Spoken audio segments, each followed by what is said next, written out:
Puji Tuhan, shalom Bapak Ibu Saudara. Selamat Paskah, Tuhan Yesus memberkati kita semua. Kita jumpa dalam ibadah yang sungguh memberkati kita pagi hari ini.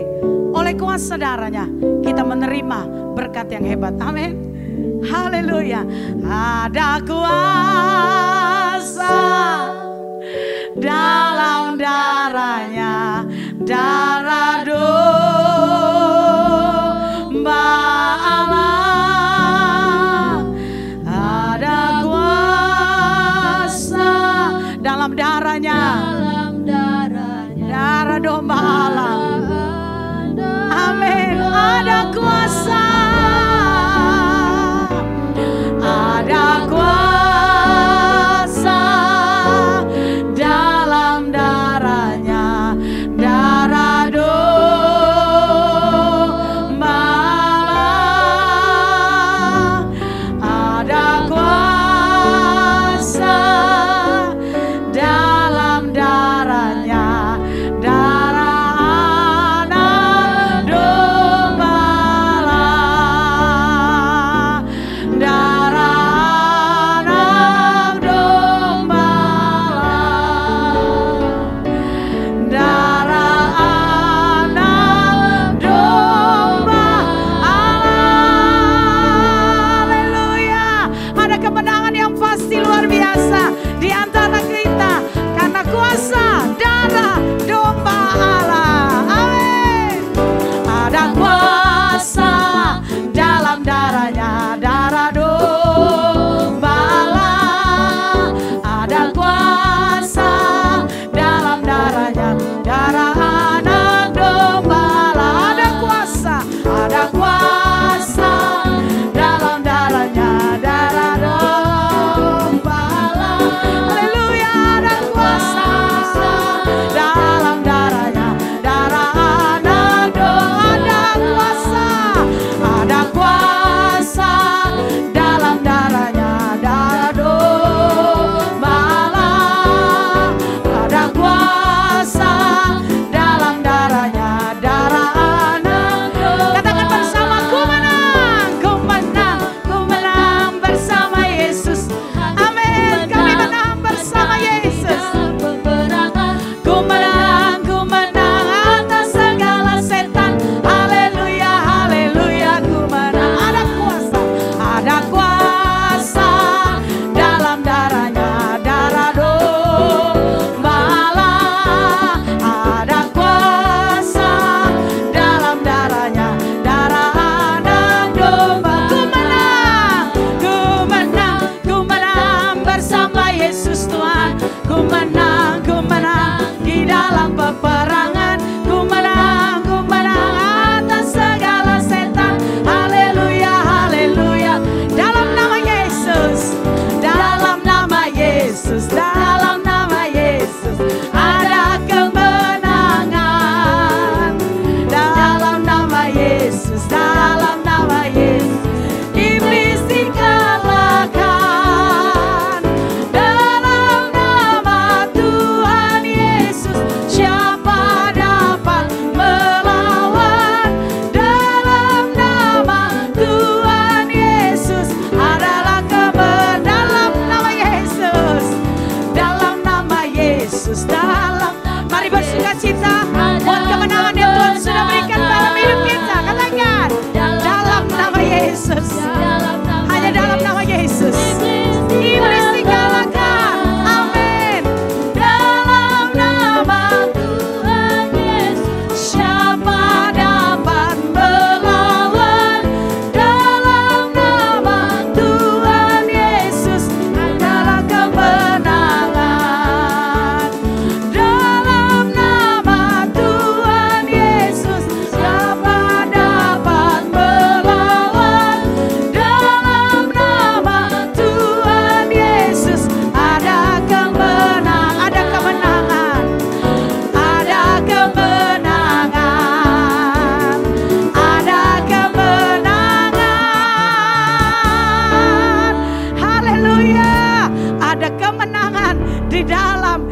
nama Tuhan Yesus. Kita mau katakan kepada Tuhan, Tuhan kerahkanlah kekuatan-Mu ya Allah. Tunjukkan kuasa-Mu atas dunia ini, atas segala sesuatu yang terjadi. Kami percaya ada kemenangan-kemenangan yang besar yang menjadi bagian dalam orang yang percaya kepada Tuhan. Haleluya. Terima kasih Tuhan, terima kasih. Terpujilah Engkau. Kerahkanlah kekuatan-Mu ya Allah. Tunjukkanlah kuasa-Mu Tuhan. Tunjukkanlah kuasa-Mu ya Tuhan. Serahkan musuh-Mu, serahkanlah musuh-Mu. Selamatkanlah umat-Mu. Allah dahsyat, Allah dahsyat di tempat. Katakan Allah bangkit, Allah bangkit. Mari bersorak, bersoraklah. Hei, Allah bangkit, bernyanyilah. Musuh dikalahkan, musuh dikalahkan. Umatnya dibebaskan. Allah dahsyat di tempat kudusnya.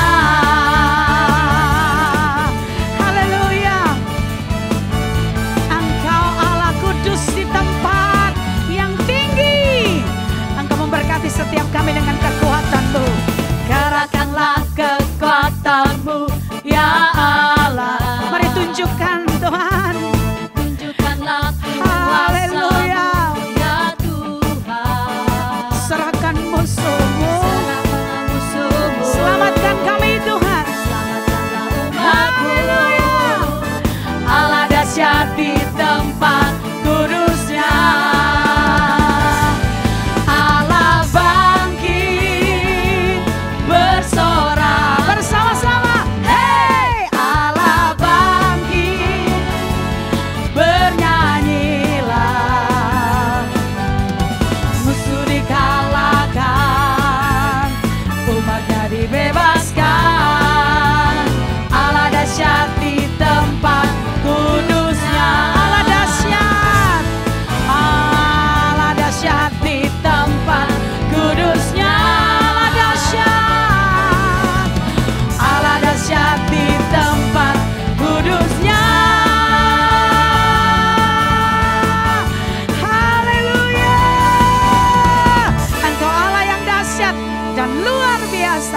Kemuliaan bagi Tuhan Yesus, Bapak Ibu Saudara. Haleluya.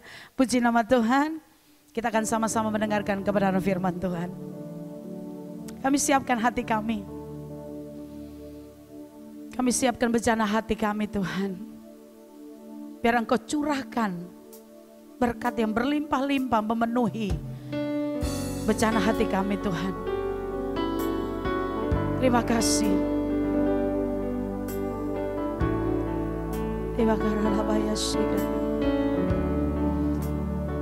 Haleluya, terima kasih Tuhan.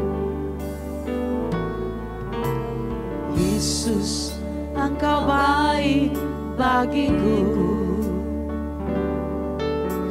Yesus, ku bersyukur padamu. Yesus, Engkau kekasih jiwaku. Allah seperti-Mu Yesus. Yesus, Engkau baik bagiku. Yesus, ku bersyukur padamu. Yesus, Engkau kekasih jiwaku.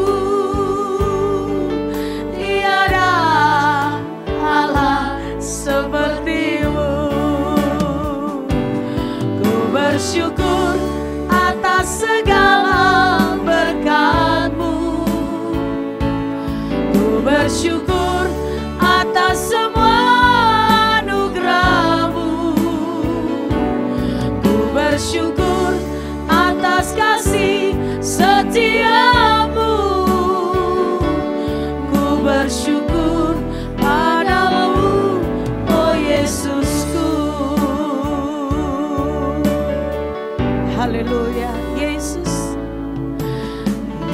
Yesus, Engkau baik bagiku. Yesus, ku bersyukur padamu. Oh, Yesus, Engkau kekasih jiwaku. Tiada Allah seperti-Mu. Ku bersyukur atas segala berkat-Mu. Ku bersyukur atas semua anugerah-Mu. Ku bersyukur atas kasih setia-Mu. Ku bersyukur padamu. Ku bersyukur. Ku bersyukur atas segala berkat-Mu. Ku bersyukur atas semua anugerah-Mu. Ku bersyukur atas kasih setia-Mu. Ku bersyukur padamu. Oh, ku bersyukur padamu Yesus. Ku bersyukur padamu. Oh Yesusku. Oh, ku bersyukur padamu. Oh Yesusku.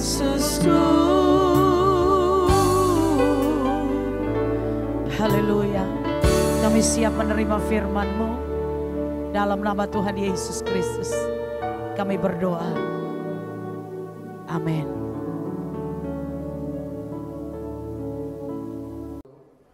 Shalom Bapak Ibu Saudara sekalian. Selamat pagi. Selamat bertemu lagi di dalam kasih Tuhan Yesus Kristus pada saat ibadah minggu ini. Pada pagi hari ini saya akan mengupas kebenaran firman Tuhan dengan tema berita yang sangat penting didengar. Berita yang sangat penting didengar. Bapak Ibu Saudara sekalian, terlalu banyak berita belakangan ini semua berisi tentang badai Corona 19 atau COVID-19. Semua medsos, televisi, radio, semua isinya berita tentang badai COVID-19. Tetapi sebetulnya ada berita yang sangat penting selama kita hidup harus kita dengar. Apakah berita itu? Berita itu tertulis di dalam 1 Korintus pasal yang ke-15 ayat yang ketiga dan keempat. Kita melihat 1 Korintus pasal 15 ayat yang ketiga dan keempat. Alkitab berkata demikian. 1 Korintus pasal 15 ayat ketiga dan keempat. Sebab yang sangat penting telah kusampaikan kepadamu, yaitu apa yang telah kuterima sendiri, ialah bahwa Kristus telah mati karena dosa-dosa kita sesuai dengan kitab suci, bahwa ia telah dikuburkan dan bahwa ia telah dibangkitkan pada hari yang ketiga sesuai dengan kitab suci. Bapak Ibu Saudara sekalian, iman yang benar adalah iman yang kita bangun di atas kebenaran firman. Itu sebabnya yang diulang-ulang oleh Alkitab selalu berkata sesuai dengan kitab suci. Sesuai dengan kitab suci. Bapak Ibu Saudara sekalian, berita apapun itu, apapun yang terjadi dalam hidup kita, entah keputusan, entah tindakan, apakah sesuai dengan kitab suci? Nah, itu penting. Apalagi berita yang sangat penting yang harus kita dengar selama hidup kita. Itu berita yang harus sesuai dengan kitab suci. Berita apa yang sangat penting itu? Alkitab katakan, sebab yang sangat penting telah kusampaikan kepadamu, yaitu apa yang telah kuterima sendiri, ialah bahwa Kristus telah mati karena dosa-dosa kita sesuai dengan kitab suci, bahwa ia telah dikuburkan dan bahwa ia telah dibangkitkan pada hari yang ketiga sesuai dengan kitab suci. Berarti apa? Berita yang sangat penting yang harus kita dengar tentang kematian Kristus, kebangkitan Kristus, dan Kristus hidup dibangkitkan pada hari yang ketiga. Ini berita yang sangat penting. Saudara, begitu pentingnya sampai orang-orang berusaha supaya berita ini tidak sampai menyeluruh ke seluruh dunia. Mereka berusaha menyangkalnya dengan berbagai teori supaya orang tidak mempercayai bahwa Kristus sudah bangkit.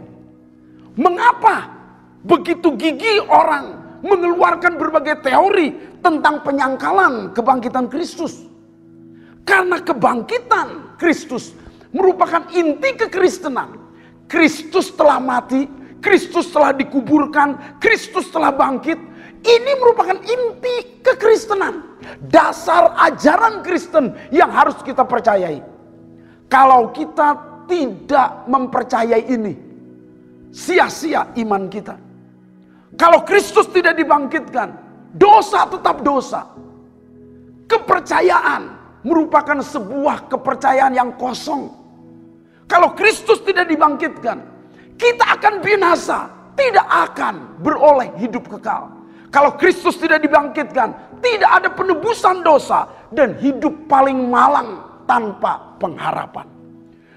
Itu sebabnya Bapak Ibu Saudara sekalian, begitu gigih orang membuat teori penyangkalan tentang Kristus.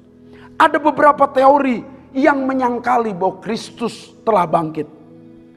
Yang pertama, teori yang diajukan oleh Mahkamah Agama Sanhedrin saat itu, bahwa mereka mengatakan mayatnya dicuri waktu penjaga-penjaga sedang tidur. Mahkamah Agama menyogok tentara-tentara untuk memberitahu bahwa mayat Yesus dicuri. Kalau betul mayat Yesus dicuri waktu Yesus bangkit, semua orang akan berkata, ini mayatnya loh, Yesus tidak bangkit. Ternyata mereka tidak bisa membuktikan Yesus benar-benar bangkit. Katakan amin. Bapak Ibu Saudara sekalian, teori yang berikutnya, yang kedua, teori penyangkalan Yesus berkata bahwa mayatnya dipindahkan oleh tentara Romawi. Nah, ini salah satu hal yang mustahil. Mengapa? Karena kubur itu disegel, dibremetrei kerajaan Romawi. Dan ini tidak mungkin dilanggar oleh tentara, melanggar pemerintahan kekaisaran Romawi, tidak mungkin. Itu sebabnya saudara-saudara yang dikasihi oleh Tuhan, teori mayatnya dipindahkan oleh tentara Romawi adalah teori yang tidak kuat sama sekali. Ada teori yang ketiga, teori konspirasi. Ada teori yang lain, teori mitos atau legenda. Orang-orang mengutarakan tentang penyangkalan Yesus Kristus, bahwa kebangkitan Yesus Kristus adalah legenda, mitos belaka. Kalau betul-betul mitos, bagaimana saudara-saudara penampakan Yesus kepada 12 muridnya? Penampakan Yesus di depan 500 orang Galilea. Penampakan Yesus kepada banyak orang saat itu.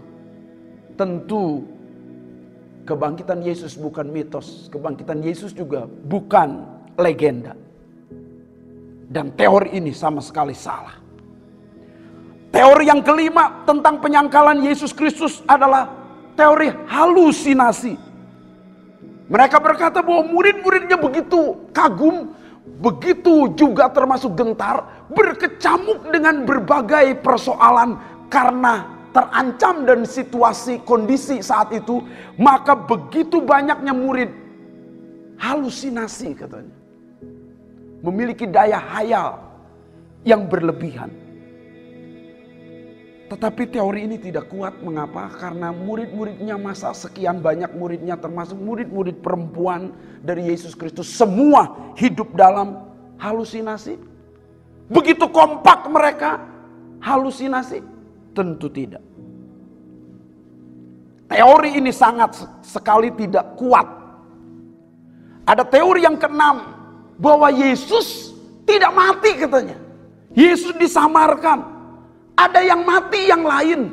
Salah satunya berpendapat bahwa Yudas Iskariot katanya yang disalib, bukan Yesus Kristus. Dan teori ini sangat salah. Karena Yudas pada saat dia gantung diri, saudara-saudara, bukan karena disalibkan. Teori yang berikutnya berkata bahwa kubur Yesus hilang karena gempa bumi. Dan mayatnya masuk ke dalam karena ada gempa bumi di Israel. Dan itu teori yang juga tidak kuat. Karena gempa bumi itu terjadi pada saat justru Yesus menyerahkan nyawanya. Pada jam 12 saat dia disalib, Yesus teriak, Eloi, Eloi lama sabachthani. Itu gempa bumi, gelap gulita. Bukan pada saat Yesus setelah dikuburkan. Ada teori yang ke-8 berkata tentang penyangkalan Yesus. Yesus tidak bangkit, saudara-saudara. Mereka murid-muridnya hanya salah masuk kubur. Ini teori yang dikembangkan oleh Christoph Lake. Dan teori ini tidak benar. Yesus benar-benar bangkit. Ada teori yang dikembangkan yang ke-9 oleh Venturini. Teori itu berbunyi bahwa Yesus hanya pingsan. Dan ini tidak benar. Yesus masa pingsan sampai berhari-hari? Mereka berusaha supaya mengeluarkan teori-teori yang menyangkal bahwa Yesus tidak bangkit. Mengapa? Karena dunia harus tahu bahwa ada Allah yang hidup, yang telah mati dari kematian, yang telah bangkit dari kematian, yang telah mengalahkan kuasa dosa dan kuasa maut. Dia bernama Yesus Kristus, Allah yang hidup itu. Jadi apa dan bagaimana? Siapa yang kita percayai, Pak Apin? Yang harus kita percayai adalah Alkitab, firman Allah.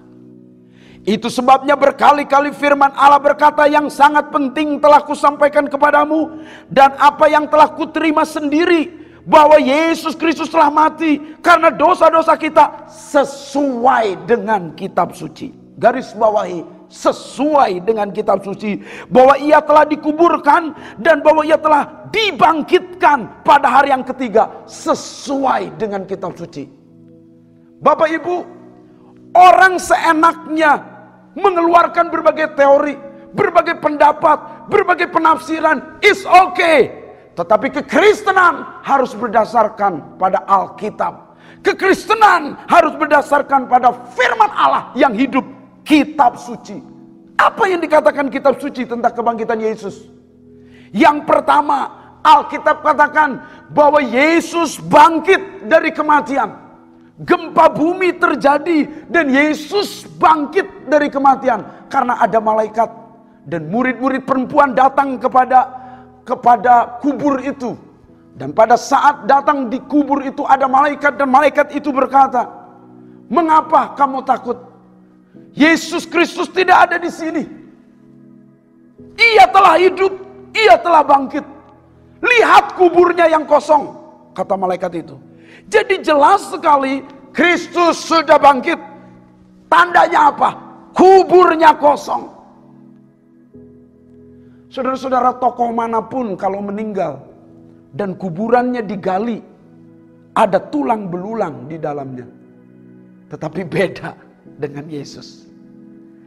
Yesus dia anak Allah. Dia Allah yang hidup. Dia telah bangkit dan kuburnya kosong, saudara-saudara.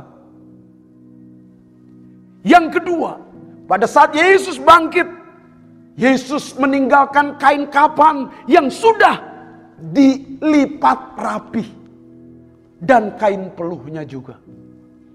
Kain kafan adalah bukti nyata dalam Alkitab. Dan bukti nyata bahwa Kristus sudah bangkit.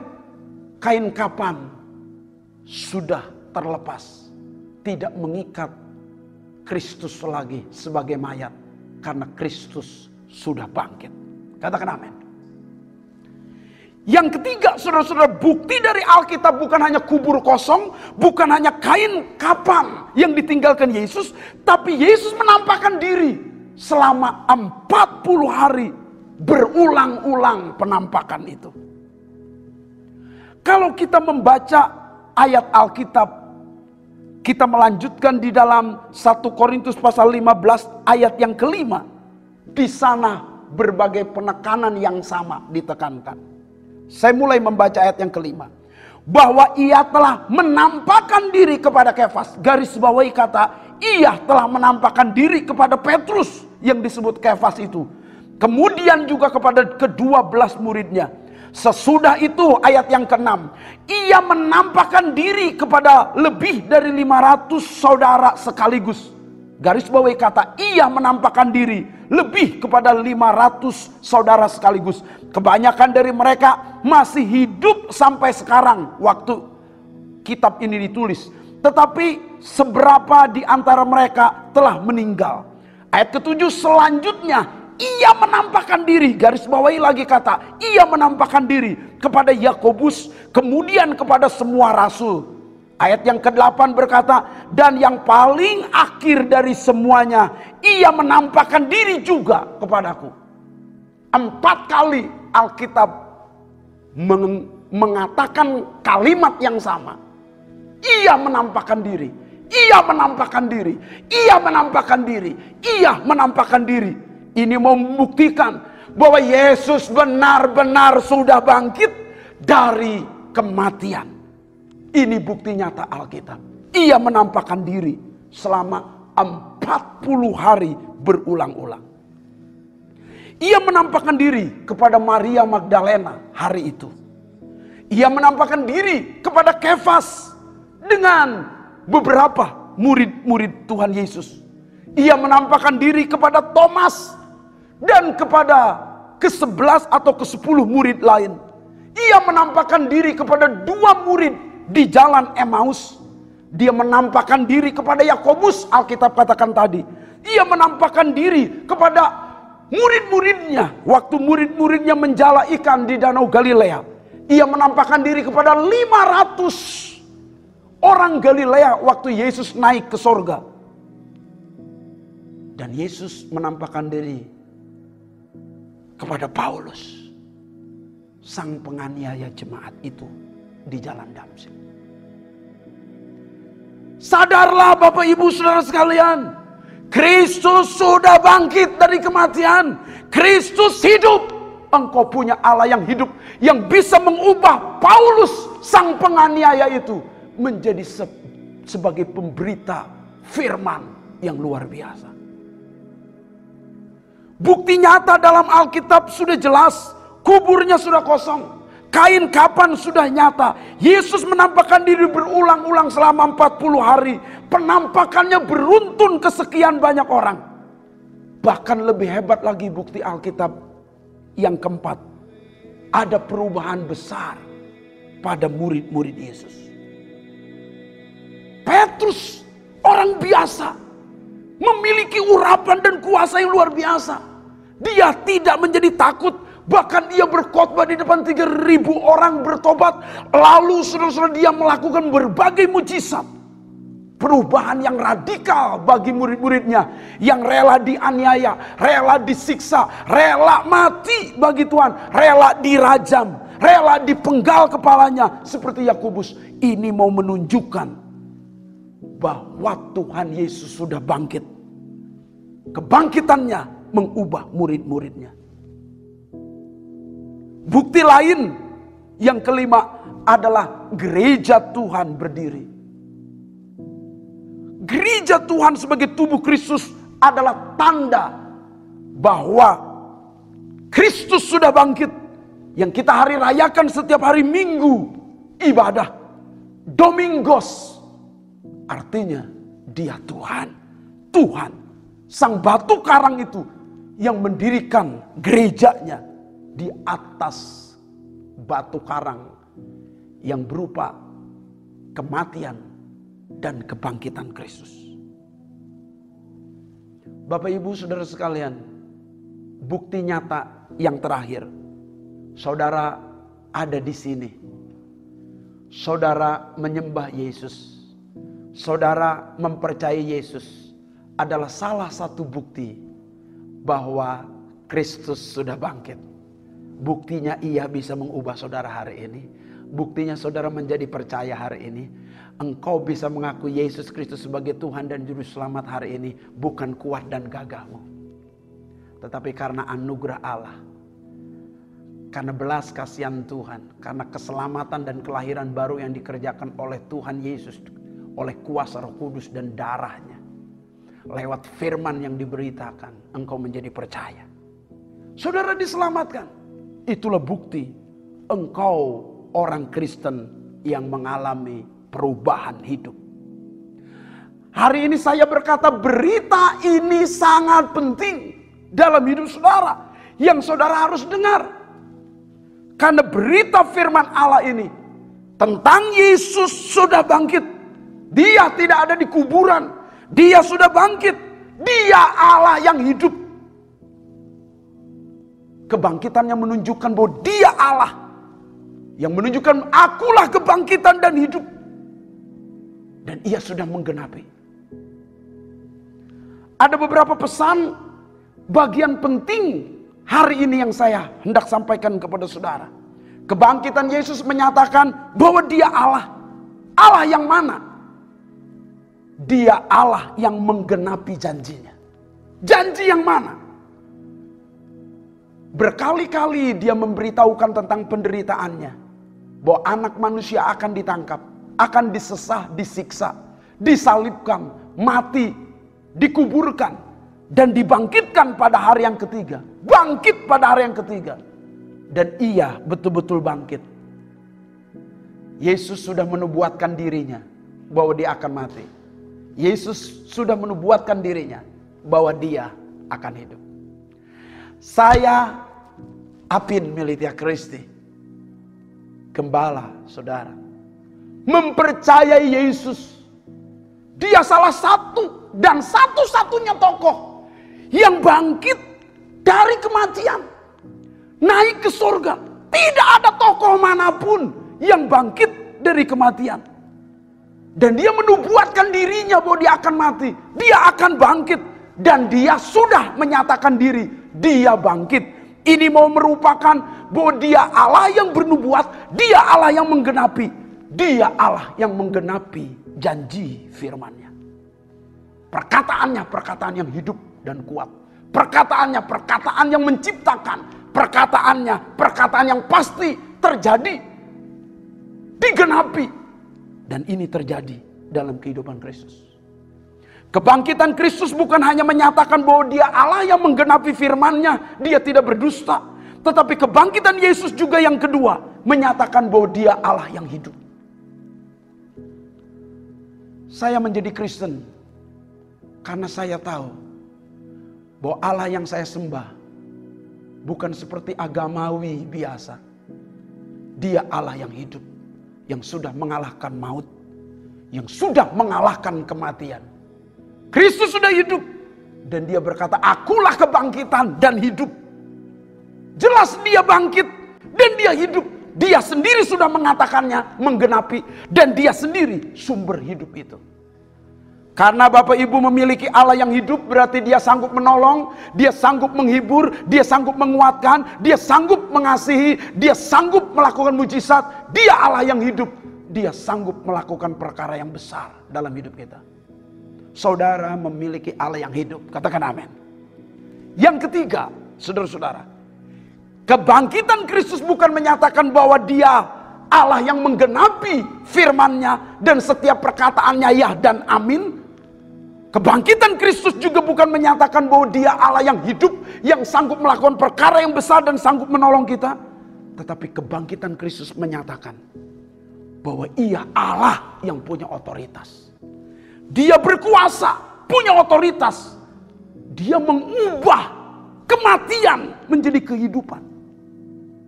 Dia punya otoritas atas alam, menghentikan angin ribut. Dia punya otoritas atas kehidupan, membangkitkan Lazarus Lazarus, bangkitlah. Dia punya otoritas yang luar biasa atas penyakit. Dia punya otoritas yang hebat atas setan-setan. Dia punya otoritas atas segala sesuatu. Saudara punya Allah yang punya otoritas, punya kuasa yang besar. Katakan amin. Dan kuasa Allah itu ada dalam diri saudara. Karena roh yang ada dalam diri Bapak Ibu Saudara adalah roh yang lebih besar daripada roh yang ada dalam dunia ini. Kenapa? Karena ada roh Kristus dalam setiap orang percaya. Dan kita sebagai anak-anak Allah menerima kuasa, punya otoritas sebagai anak-anak Allah. Yang keempat, Bapak Ibu Saudara sekalian, kebangkitan Yesus bukan menyatakan bahwa Dia Allah yang menggenapi firman-Nya dan janjinya. Kebangkitan Yesus bukan hanya menyatakan bahwa Dia Allah yang hidup, yang punya kuasa menolong, membantu, melakukan mujizat bagi kita. Kebangkitan Yesus juga menyatakan bahwa Allah, Dia Allah yang punya otoritas, punya kuasa. Tetapi kebangkitan Yesus juga menyatakan bahwa Dia Allah pemenang. Saudara-saudara yang dikasihi oleh Tuhan, kebangkitan Kristus menyatakan bahwa Yesus telah menang terhadap dosa. Kristus telah menang terhadap penyakit dan kelemahan. Kristus telah menang terhadap kematian, yaitu maut. Kristus telah menang terhadap setan. Tidak ada kuasa yang tidak ditaklukkan di bawah kaki Yesus. Itu sebabnya Yesus berkata kepada murid-muridnya, kepadaku telah diberikan segala kuasa di sorga dan di bumi. Kuasa di sorga dan di bumi hanya ada di dalam Yesus Kristus. Karena Dia Allah yang menang atas maut, menang atas setan, menang atas dosa, menang atas segala penyakit dan kelemahan, menang atas segala sesuatu. Yang terakhir, yang kelima, kebangkitan Yesus menyatakan bahwa Dia bukan hanya menggenapi, Dia bukan Allah yang hidup saja, Dia bukan Allah yang berkuasa atau berotoritas saja, Dia bukan Allah yang pemenang saja, tapi Dia Allah yang bisa mengubah segala sesuatu. Saya membacakan ulang Bapak Ibu Saudara sekalian ayat dalam 1 Korintus pasal 15 ayat yang ke-8 itu berkata, dan yang paling akhir dari semuanya itu, Yesus menampakkan diri juga kepadaku, kata Paulus, sama seperti kepada seorang anak yang baru atau sebelum lahir waktunya. Yesus mengubah Paulus, sang penganiaya jemaat. Yesus mengubah Paulus yang tidak memiliki perasaan dan belas kasihan itu. Yesus mengubah. Saudara memiliki Allah yang sudah bangkit, katakan amin. Dia Allah yang bisa mengubah Paulus, Dia Allah juga yang bisa mengubah hidup saudara. Apa kesulitan hidup saudara? Apa pergumulan saudara? Apa tantangan dan problema saudara? Apa yang menjadi kesukaran dalam hidup saudara? Bawa di bawah kaki Yesus, jumpai Yesus, maka Yesus dapat mengubah seluruh hidup. Bapak Ibu Saudara sekalian, berita kebenaran firman Allah berkenaan dengan kebangkitan ini perlu kita tanam baik-baik, sebab ini adalah dasar firman Allah, dasar kekristenan, fondasi yang teguh yang perlu kita tanam dalam hati kita. Seperti apa yang tertulis dalam kitab suci perlu kita percayai. Hari ini ingatlah bahwa kebangkitan Yesus menyatakan bahwa Dia adalah Allah yang selalu menggenapi janjinya, karena janjinya selalu ya dan amin. Kebangkitan Yesus menyatakan bahwa Dia adalah Allah yang hidup, yang sanggup menolong, mengubah hidup saudara, membantu dan menolong, melakukan mujizat dalam hidup saudara. Kebangkitan Yesus menyatakan bahwa Dia adalah Allah yang berkuasa. Dia punya otoritas, dan otoritas di sorga dan di bumi ada di dalam tangan Tuhan Yesus yang engkau miliki, yang engkau sembah itu, yang menyertai engkau dan tidak pernah meninggalkan engkau itu. Dia Allah yang berkuasa engkau miliki. Bahkan kebangkitan Yesus Kristus menyatakan bahwa dia adalah Allah yang menang atas segala sesuatu. Engkau adalah umat pemenang karena ada Allah yang menyertai engkau, yang sanggup memberi kemenangan kepadamu. Dan kebangkitan Yesus juga menyatakan bahwa dia adalah Allah yang sanggup mengubah segala keadaan. Mengubah hati, mengubah karakter, mengubah kehidupan, mengubah masa depan. Mari kita tundukkan kepala di hadapan Tuhan. Kita berdoa. Terima kasih Tuhan Yesus Kristus. Kami mengucap syukur pada saat hari ini. Kami telah diingatkan kembali bahwa engkau sudah bangkit dan kami memiliki Allah yang hidup. Hari ini Tuhan kami berdoa di hadapan-Mu Tuhan. Kami bersyukur bahwa kami mempercayai engkau Allah yang hidup. Tidak ada tokoh manapun yang telah bangkit dari kematian kecuali engkau. Dan kami punya Allah yang luar biasa. Hari ini Tuhan, karena engkau Allah yang besar itu, engkau sanggup mengubah segala sesuatu. Terima kasih Tuhan. Engkau Allah yang menepati janjinya. Engkau Allah yang hidup. Engkau Allah yang berkuasa. Engkau Allah yang menang atas segala sesuatu. Engkau yang sanggup mengubah segalanya. Hari ini hamba-Mu berdoa bagi beberapa keluarga kami yang sakit. Di dalam nama Yesus engkau menyembuhkan ya Bapa. Memulihkan Ibu Komala dan anaknya Cimeiti. Di dalam nama Yesus engkau berkati, engkau menyembuhkan. Bahkan engkau memberkati Tuhan Ibu Sani, Ibu Hani di dalam nama Yesus. Engkau berkati keluarga Ibu Komala dalam kasih setia Tuhan. Kami berdoa juga buat mamanya Ibu Helen Tuhan, istri dari Pak Diki Mulyadi. Yang sakit Tuhan jamah dan sembuhkan dalam nama Yesus. Supaya mamanya lebih-lebih mengenal Allah yang besar. Kami berdoa juga buat Pak Jik di dalam nama Yesus Tuhan sembuhkan. Juga engkau berkati istri ya Bapak dan anak menantunya Tuhan berkati. Engkau memberkati juga Tuhan Yesus Omagin bersama dengan dua anaknya ya Bapak. Jamah di dalam nama Yesus. Jamah Ibu Sinar Tuhan Yesus yang ya Bapak yang sakit jantung Tuhan pulihkan. Berkati Tuhan seluruh keluarga ini, Ko Edward bersama dengan istrinya.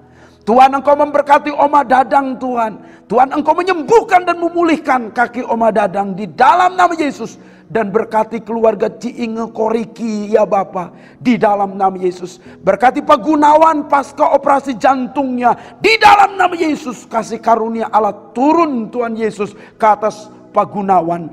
Tuhan engkau memberkati juga Tuhan Yesus Icing Ibu Nuryati. Tuhan jamah dalam nama Yesus. Seluruh keluarganya juga Tuhan berkati di dalam nama Yesus. Bapak engkau memberkati dan menyembuhkan ya Bapak Ibu Leni Agus. Dalam nama Yesus. Kasih karunia Allah turun ke atas Ibu Leni Agus. Dan juga Tuhan memberkati Bapak Ferry dan Rina dengan seluruh keluarganya di dalam nama Yesus.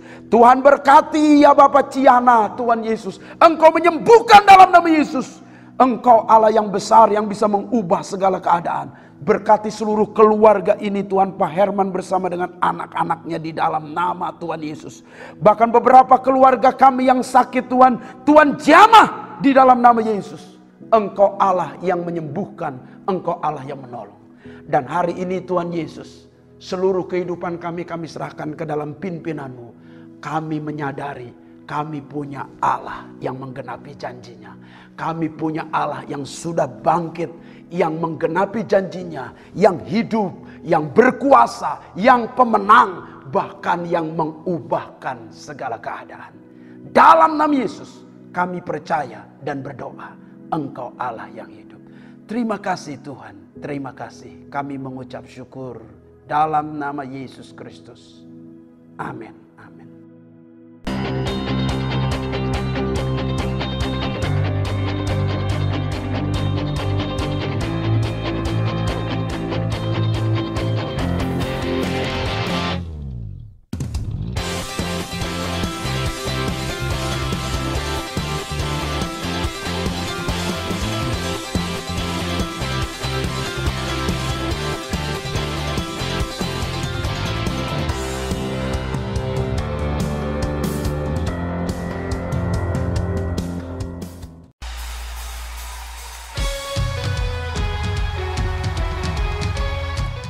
Shalom Jemaat GBI Kasih.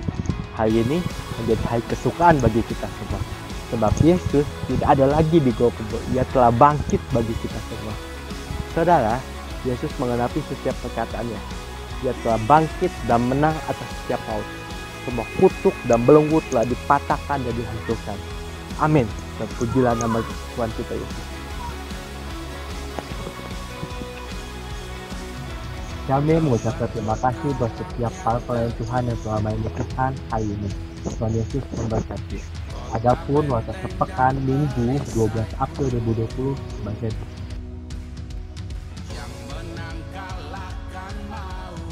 berkenaan dan keadaan bangsa kita yang masih membutuhkan topangan doa, maka ibadah doa terobosan yang biasa dilakukan hari Sabtu akan dialihkan menjadi gerakan doa setiap malam pukul 20.45 sampai 21.15. Adapun pokok-pokok doa yang dibawakan adalah 1 bagi bangsa kita, 2 bagi setiap jemaat GBI Kasih, 3 bagi keluarga kita agar mendapat kesehatan dan perlindungan daripada Tuhan.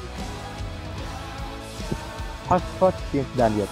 Adapun karena gejala pandemik yang masih merebak, maka ibadah hotspot masih dilaksanakan secara online. Ibadah ini sendiri akan dilakukan oleh Saudari Marita Palmean pada Jumat 17 April 2020 pukul 16.30 WIB melalui aplikasi Zoom meeting dengan nomor ID 329 705 8250. Ibadah raya minggu depan masih akan dilaksanakan secara online di channel YouTube GBI Kasih Morotai. Sekalipun jemaat tidak bersekutu bersama di gereja, jemaat tetap diharapkan mempersiapkan diri untuk menerima lawatan Allah dalam ibadah ini. Seluruh aplikasi Morotai diharapkan melihat grup WA aplikasi karena akan diberikan materi sekolah minggu pada Minggu 12 April 2020 pukul 8 WIB. Bagi Bapak, Ibu, Saudara-saudari sekalian yang tetap memiliki kerinduan untuk memberikan persembahan bagi pekerjaan Tuhan, persembahan jemaat dapat diberikan melalui rekening 730 500 4006 Bank BCA atas nama GBI Kasih Kas Umum. Kami segenap keluarga besar Jemaat GBI Kasih mengucapkan selamat ulang tahun kepada setiap jemaat yang berulang tahun pada bulan April. Adapun jemaat yang berulang tahun di bulan April adalah sebagai berikut.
Demikian waktu sepekan GBI Kasih. Terima kasih atas perhatiannya. Tuhan Yesus memberkati. God bless you. Happy Sunday.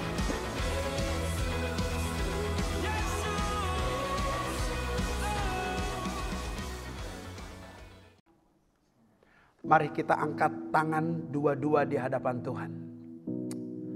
Katakan amin jika engkau mempercayai firman Allah ini turun ke atasmu.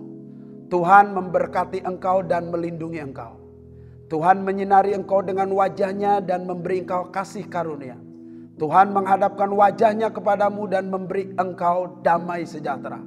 Terimalah segala berkat dari Allah Bapa, cinta kasih sayang dari Tuhan Yesus Kristus, persekutuan kekuatan kuasa Roh Kudus turun atasmu dari sekarang sampai Maranatha, Tuhan Yesus datang kedua kali. Haleluya. Amin. Selamat hari Minggu Bapak Ibu Saudara sekalian. Tuhan memberkati. Selamat hari Paskah. Kristus sudah bangkit.